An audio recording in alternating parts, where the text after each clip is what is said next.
This is Matt Dean with A Plus College Ready, and today we're going to look at the Unit 7 practice problems.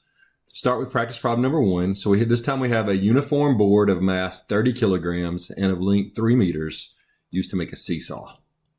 So let's sketch out a seesaw. And that's a terrible board, but that works. A boy of 52 kilograms sits at one end of the seesaw, so we'll put him down here.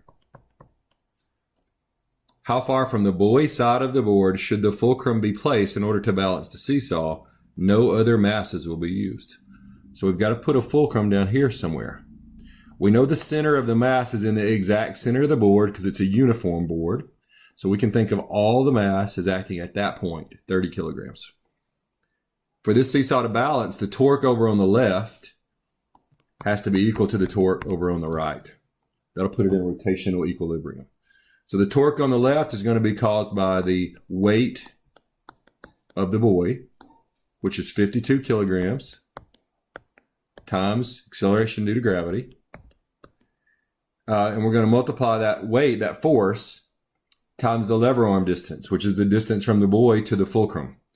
We're going to call that distance x. That's got to be equal to the torque over on the other side, which is caused by the weight of the board. So that's going to be 30 kilograms times g.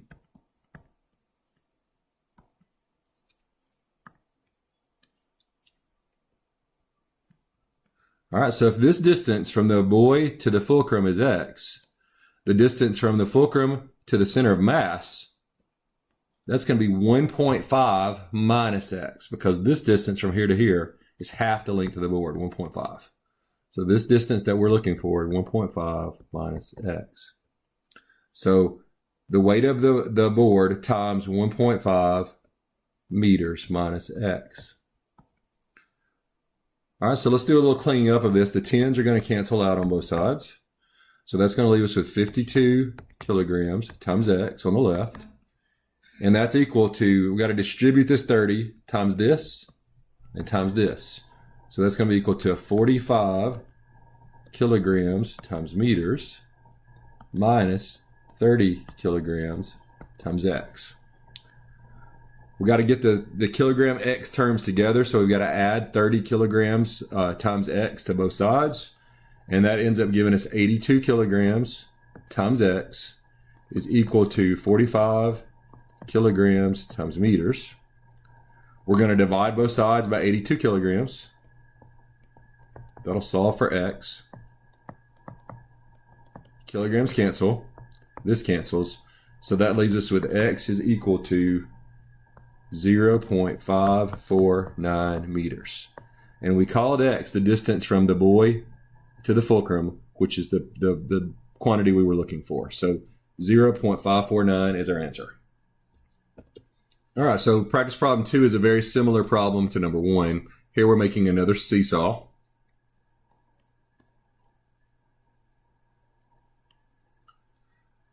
Boy of 35 kilograms of mass sits at one side. It's experimentally determined that the fulcrum must be placed 0.756 meters from the boy in order to balance the seesaw. So the distance from the boy sitting here to the fulcrum sitting here is 0.756 meters. No other masses are used. What is the mass of the board if the board is 3 meters long? All right, so we're going to say the center of mass is right here. And what that tells me is that the torque on the left has to be equal to the torque on the right. On the left, the torque is caused by the weight of the boy. So that's the 35 kilograms of mass times g times the lever arm distance, which is 0.756. That's got to be equal to the torque on the right. Well, the torque on the right is caused by the weight of the board. What we don't know is the mass of the board. That's what we're looking for. So we got to multiply that mass times g times the distance from the fulcrum to the center of mass. Well, if the whole board from end to end is 3 meters, from here to this end is 1.5 meters. which means this distance right in here is 1.5 minus 0.756. 1.5 minus 0.756, 0.774. So that's the distance we need to put here, 0.744 meters. All right, so let's do the math here. Let's multiply on both sides, solve out for m, and when we clean that up and we solve for m, we get a mass of 35.6 kilograms as our final answer on practice problem 2. All right, so here's practice problem 3. So we have a Ferris wheel. The Ferris wheel has a radius of 15 meters. It makes one complete rotation in 10 seconds. And there's a man sitting in the seat. He has a mass of 62 kilograms. First of all, we want to know what's the period of the Ferris wheel's rotation. Well, we know the period's the time for one complete rotation. The problem tells us that happens in 10 seconds. So that's our period. Remember that period is symbolized by capital T. Next, they ask us for the frequency. Well, you got to remember that the frequency is the inverse of the period. So F equals 1 over T. So F is 1 over 10 seconds. And that means that the frequency is 0.100. And we could write that as S to the -1, or we could write it as hertz. So it's how many rotations per second. To find the angular velocity is equal to the change in angular displacement over change in time. Let's think of just one complete circle. One complete circle is a change of 2 pi radians. One circle, 360 degrees, or 2 pi radians. And it takes us 10 seconds, in this case, to turn that one circle. So if we go 2 times pi and divide that by 10 seconds, that gives us an angular velocity of 0.628 radians per second. Next, we want the tangential velocity, or essentially the linear equivalent of that angular velocity. To calculate that, we're going to use linear velocity is equal to angular velocity times radius. So in this case, we'll take our angular velocity, 0.628 radians per second. We'll multiply that by our radius, which was 15 meters. And when we do that, do the math, 0.628 times 15, we end up with an angular velocity of 9.42, and that's going to be in meters per second. That's a linear equivalent of our velocity.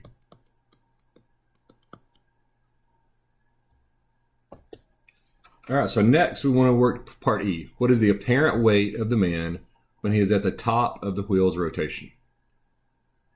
So what we've got to do in this case is we've got to think about the man sitting up here. And essentially think about a free body diagram for the guy. So acting down on the guy is his weight. Acting up on the guy is the normal force between him and the seat. And what we remember is that the centripetal force is essentially the net force that acts on the guy. So in this case, the centripetal force is equal to his weight, because centripetal force is always toward the center of the circle. At the top, weight is pointing toward the center. Normal force is pointing away. Weight minus normal force. So his weight, easy enough to find, his weight is 62 kilograms times 10. So his weight is 620 newtons.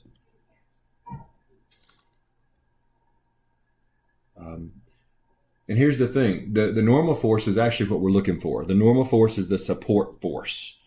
It's going to tell us what it feels like to the guy sitting there. So let's take this equation and let's solve it for the normal force. So if we do, we're going to add n to both sides, and we'll subtract the centripetal force from both sides as well. So that's going to give us n is equal to weight minus centripetal force. Well, the weight is 620 newtons. Centripetal force, if you remember, is equal to mv squared over r, where m is the mass, 62 kilograms. V is the linear velocity, or the tangential velocity, which in this case is 9.42 meters per second. Don't forget to square that. Don't let me working at the top of the screen here. And we've got to divide that by the radius, where the radius of this particular Ferris wheel is 15 meters. So if we calculate out that centripetal force, we end up with 366.8 for the centripetal force. And that's also in newtons. So subtract those two out, and that ends up giving us a normal force of 253 newtons. So to the guy at the top of the Ferris wheel, to him it feels like he weighs 253 newtons, when in actuality he weighs 620 newtons. So now let's think about the bottom. Now if he's sitting down here at the bottom of the circle, think about another free body diagram. So at the bottom of the circle, his weight is pointing down, away from the center of the circle. The normal force is pushing up toward the center. We know in this case that the centripetal force is going to be the difference between the normal force acting toward the center in the direction of the centripetal force and the weight. So if we solve this for n is going to be equal to the centripetal force plus the weight. Well, we saw a second ago that the weight, 620 newtons, and we also calculated that the centripetal force, that's not going to change, is 366.8 newtons. But in this case, instead of subtracting them, we have to add them together. And when we do, those add up to be 987 newtons. So at the bottom of the circle, it feels like to the guy that he weighs 987 newtons when he really only weighs 620. All right, that's it for problem 3. All right, so here's problem 4. This time we have a 2 kilogram bucket on the end of a 1.5 meter string or rope, and we're swinging it in a vertical circle. So let's do a vertical circle here. Here's whoever's holding it. Here's the rope. Here's the bucket. We'll use the bucket as an X. The bucket has a mass of 2 kilograms. The rope is 1.5 meters long. And we swing it 4 times in 2 seconds. It's in uniform circular motion, which means it's moving at a constant speed. So we want to know the period of the bucket's rotation. Remember, the period is the time for one rotation. Well, this thing takes 2 seconds to go 2 times. We want to know or 4 times. We want to know the amount of time it takes to go 1 time. So if we take the 2 seconds and we divide that by the 4 times, that ends up giving us half a second per time. That's our period. 0.5 seconds per rotation. Well, frequency, we've said before, frequency is the inverse of the period. So frequency is 1 over the period. So in this case, that's 1 over our 0.5 seconds. Calculate that out, and that comes up to be 2 hertz, or 2 times per second. And that's 2 hertz, not 12. All right, what is the angular displacement of the bucket during the 2-second period? Well, during this 2 seconds, it makes 4 circles. We know that 1 circle is 2 pi radians. That's for 1 circle. Here we're making 4 circles. So if we multiply 2 pi radians times 4, 8 pi radians, that ends up giving us 25.1 radians as our angular displacement. What is the linear displacement? Well, to get the linear displacement, we're essentially going to multiply that. We'll take the angular displacement and we're going to multiply that by the radius, and that'll convert for us. So in this case, that's going to be the 25.1 radians times the radius. The radius in this case is the length of our rope, 1.5 meters. So 25.1 times 1.5, we end up with a linear displacement of 37.7 meters. So next we were looking for the angular velocity.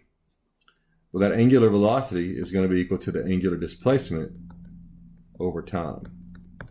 We already figured out that our angular displacement was 25.1 radians, and that happened in 2 seconds. So if we divide that out, 25.1 divided by 2, that ends up giving us an angular velocity of 12.6 radians per second. To get the linear velocity, we could take the linear displacement, 37.7, and divide that by the time of 2 seconds.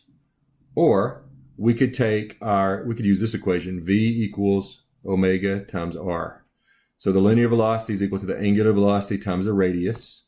In this case, that's 12.6 radians per second times the radius of 1.5 meters. And that ends up giving us a linear velocity of 18.9 meters per second.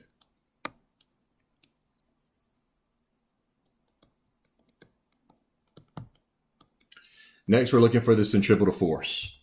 Remember that centripetal force is equal to mv squared over r. So our mass is 2 kilograms. Our v is our linear displacement or tangential velocity, linear velocity or tangential velocity, 18.9.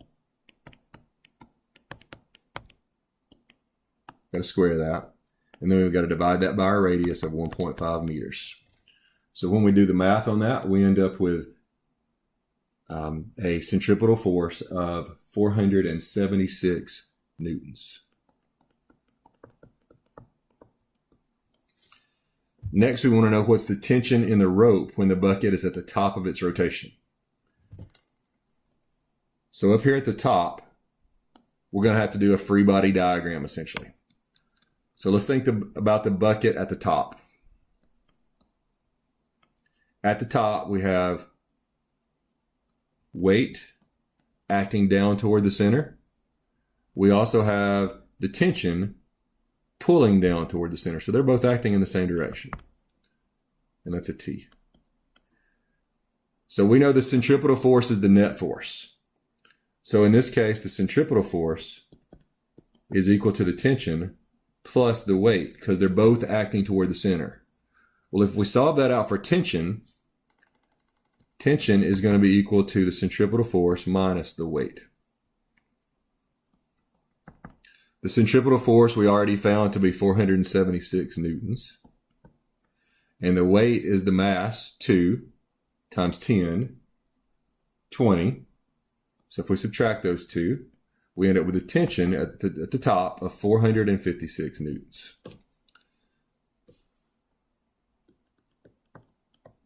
Now we want to do the same thing at the bottom for part I. So down at the bottom, let's do a free body diagram for the bucket down there. So at the bottom, we have the tension acting up. We have the weight acting down away from the center. That tells me that the centripetal force toward the center is going to be equal to the tension toward the center minus the weight, which is acting away from the center. So that tells me that the tension, if I solve this equation for T, is equal to Fc plus W. Our centripetal force was 476. Our weight was 20 newtons. So that means the tension at the bottom of the path is 496 newtons. All right, that's it for problem number 4. All right, so here's practice problem 5. So we have a uniform meter stick. It's set on a fulcrum at the center of the meter stick. If a force of magnitude 2F is applied in the upward direction at the indicated point, at which labeled point must a downward force of magnitude F be applied to keep the meter stick in rotational equilibrium? All right, so any downward force on this side is going to cause the meter stick to rotate that way, clockwise.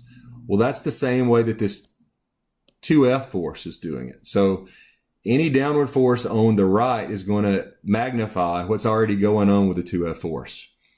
To put this thing in equilibrium, we need to cause a torque that acts in the opposite direction of the torque caused by the 2F force. That means our downward force is going to have to be over here somewhere on the left. So the two torques must be equal and cancel out. So the torque caused by the 2F force is 2F times 1 unit of distance. We'll just say that's 1 meter for right now. Which means the other torque has to be equal to 2F times 1. Well, we're applying, in this case, a force of just magnitude F. It's half the force. Well, if it's half the force, it's got to be double the distance.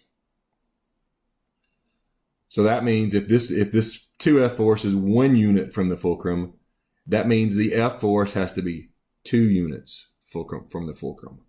So the torque caused by that force is going to be equal to F times 2 units.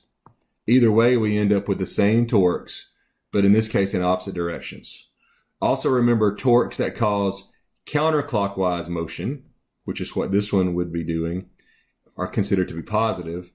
Torques that cause clockwise rotation, those are considered to be negative. All right, so our answer on this is C. So here's practice problem 6. A disc is initially rotating clockwise around a fixed axis with an angular speed of theta 0, or omega 0 rather. At time equals 0, the two forces shown in the diagram above are exerted on the disc. So here's our diagram. If counterclockwise is positive, which of the following could illustrate the angular velocity of the disc as a function of time? So notice we have a force acting in the counterclockwise direction, and we have one that's going to turn this disc in the clockwise direction as well. The important thing to note is that 60 is acting counterclockwise, 30 is acting clockwise, which means we're going to have a net force, which means we're going to have a net torque in the counterclockwise direction, which is the positive direction.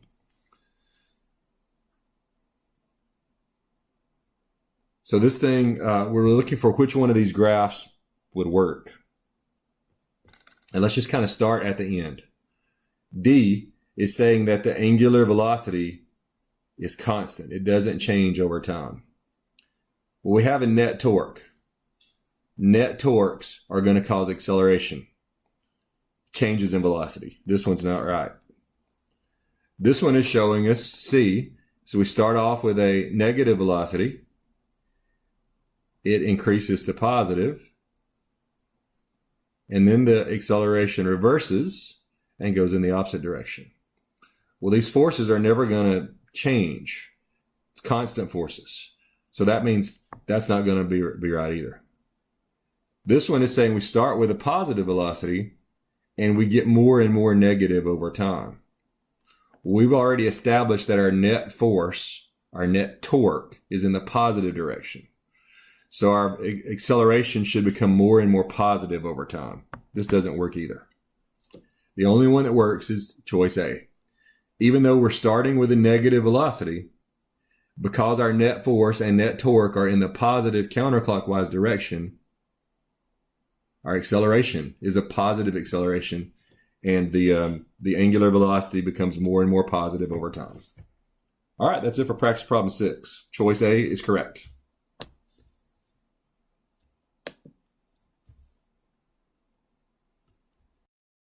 All right, so here's practice problem 7.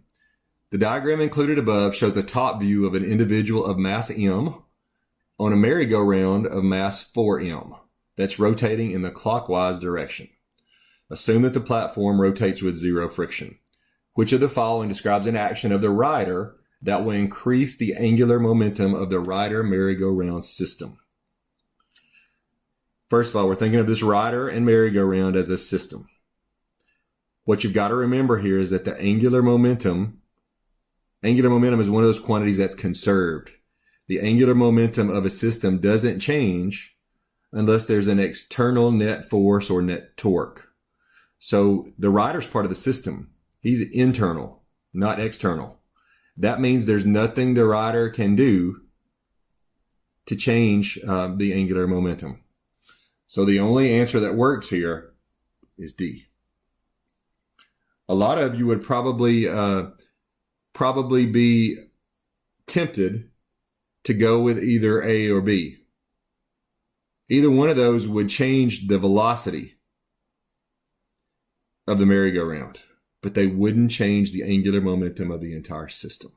So answer D, correct answer for practice problem 7. All right, problem 8 is essentially the same problem. We still got the person of mass M and the merry-go-round of mass 4M.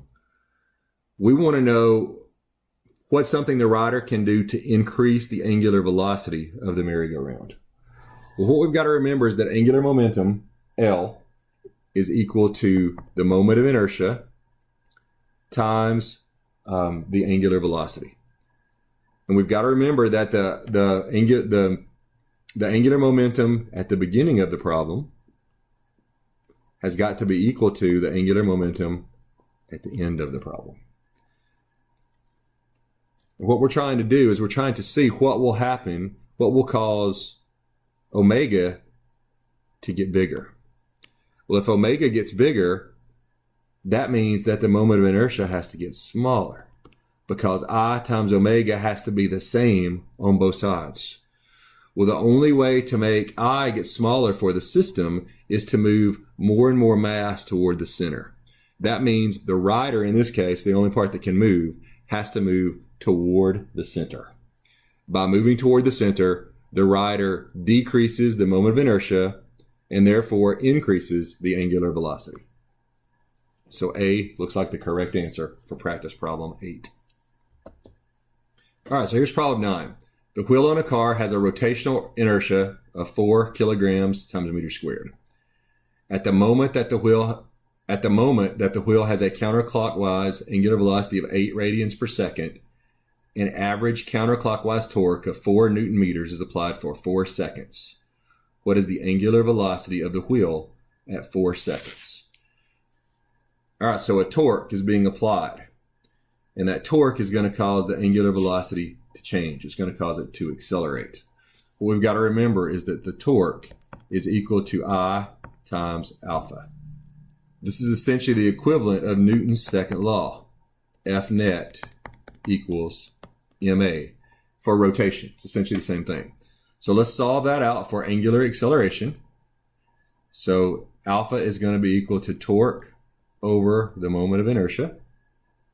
Well, they tell us that the torque in this problem was 4 Newton meters, and that the moment of inertia was 4 kilograms times meter squared. Well, that's telling me that the angular acceleration is 1, and that's 1 radian per second squared. That's our angular acceleration. The wheel does that for 4 seconds. So that means every second, the velocity increases by 1 radian per second. We could use one of our kinematic equations to help us find this. So this is the final angular velocity is equal to the initial angular velocity plus the angular acceleration times time. That's essentially the same equation as VF equals VO plus AT. So final velocity is what we're looking for. That's equal to the initial velocity, initial angular velocity, which was 8. And it's counterclockwise, so it's positive 8 radians per second, plus our angular acceleration of 1 times our time, which was 4 seconds.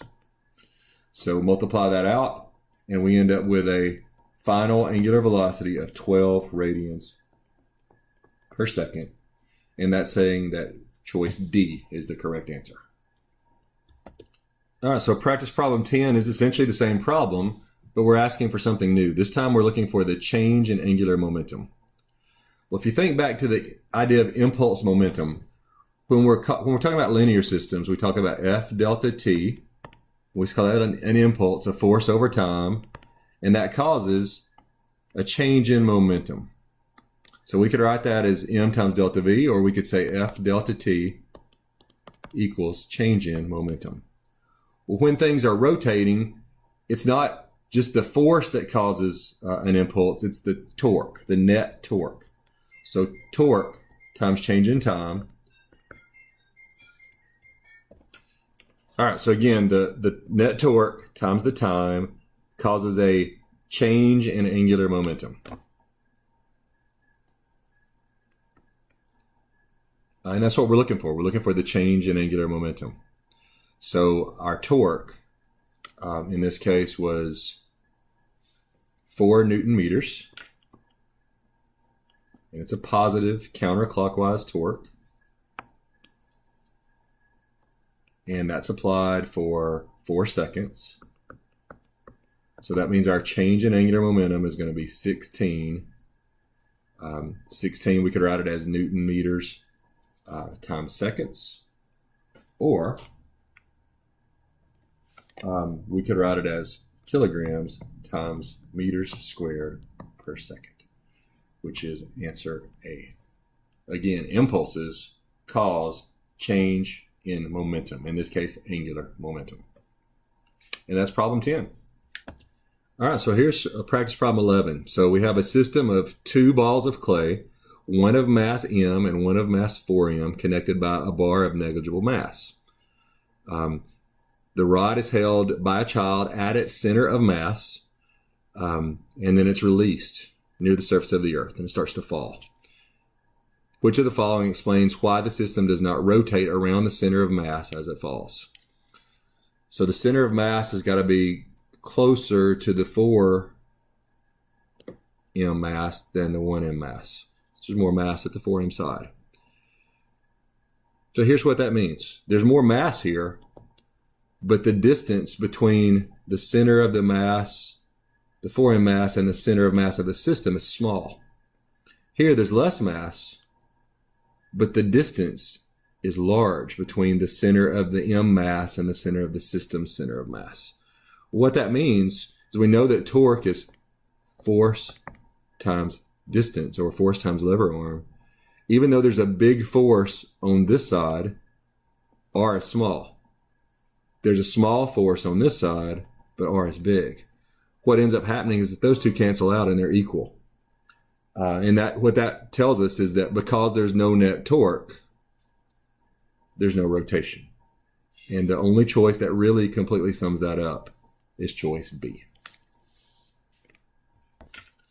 So practice problem 12, the Earth moves in an elliptical orbit around the sun. The mass of the Earth is much less than the mass of the sun.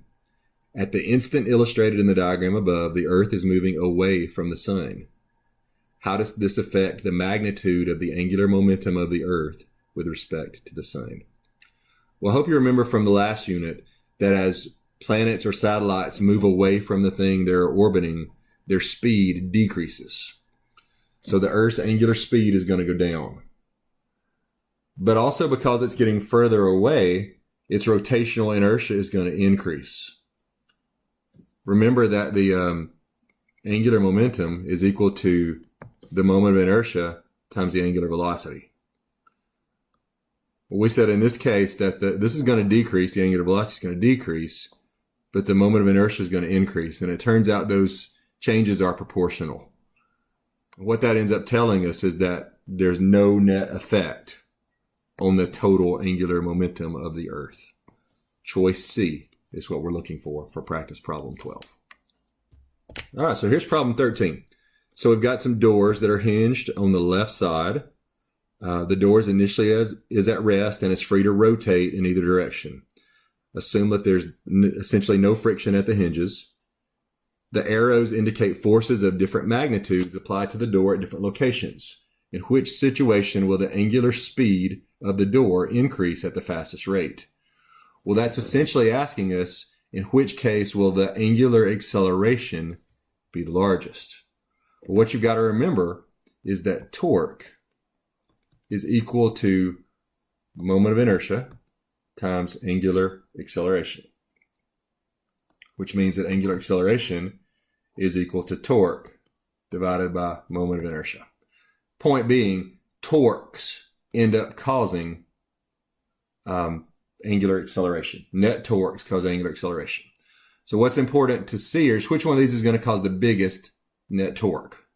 Remember that torque is equal to the force times the lever arm distance, which in this case is the distance from the application of the force to the hinges.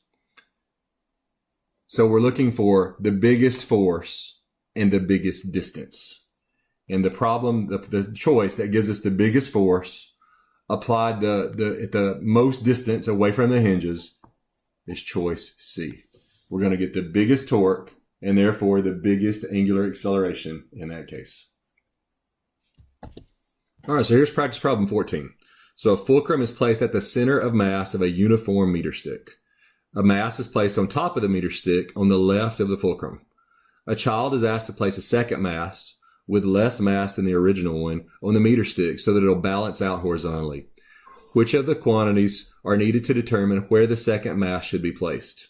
And this is one of those questions where you have to pick two correct choices. So we're going to put another mass over here to balance it out.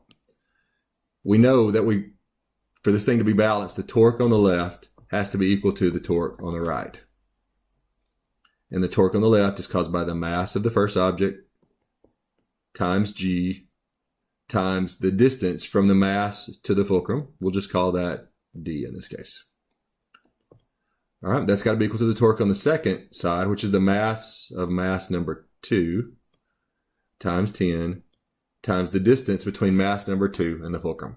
So the things that we've got to know is we've got to know the masses of both masses, both objects, and we need to know the distance between the first mass and the fulcrum. And that will allow us to determine the distance we need to put the second mass from the fulcrum.